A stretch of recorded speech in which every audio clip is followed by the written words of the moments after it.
वाले की वकील साहब सब लोग आ जाइए। हाँ, थोड़ा बढ़िया ग्रुप फोटो।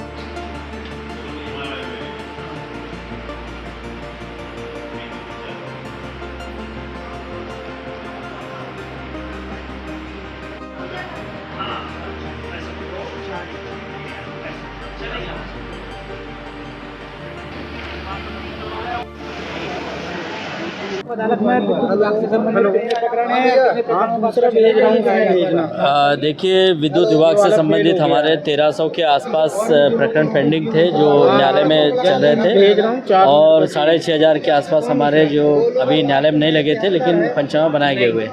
ऐसे हमारे यहाँ जो सिटी डिवीज़न है उसमें तो 7 करोड़ 44 लाख रुपए करीब बाकी था।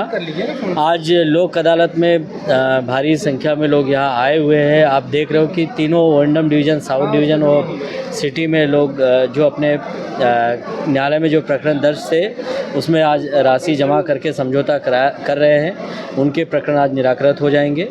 और इसमें पहले भी नोटिस बटे हुए लोगों से पहले से अपील की जा रही है कि वे ज़्यादा से ज़्यादा यहाँ लोक अदालत में आकर अपने 30% छूट का लाभ लेते हुए अपने प्रकरण को निराकृत कराए।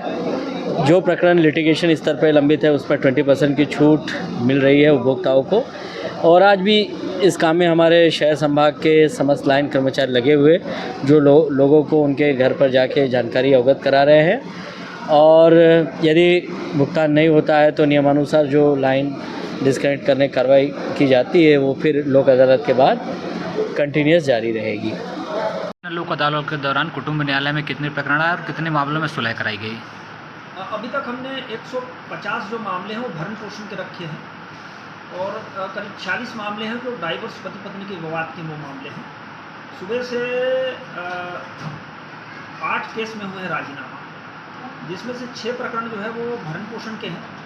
2 प्रकरण में पति पत्नी जो डाइवोर्स के लिए लेके आए थे वो अलग होना चाहते थे, लेकिन उन्होंने लोक अदालत में प्रभावित होकर कहा कि हम एक साथ रहेंगे, और उन्होंने अपना डाइवोर्स का केस वापस लिया और वो एक साथ रहने चले गए। ये काउंसलिंग के दौरान सर ऐसी कौन सी खास बातें हैं जिनके कारण पति पत्नी में दूरियां बन जाती हैं और वो अलग रहने लग जाते हैं? काउंसलिंग के दौरान हमने देखा है कि बहुत आजकल के बच्चों में छोटे छोटे बात को लेके जो अपना ईगो बना लेते हैं, उसके कारण मूल जो उनका झगड़ा आ रहा है। अगर वो इस ईगो को छोड़ दें, और दूसरी चीज़ ये देखने में आ रहा है कि बुजुर्ग माता पिता परिवार में दखल देने लग गए।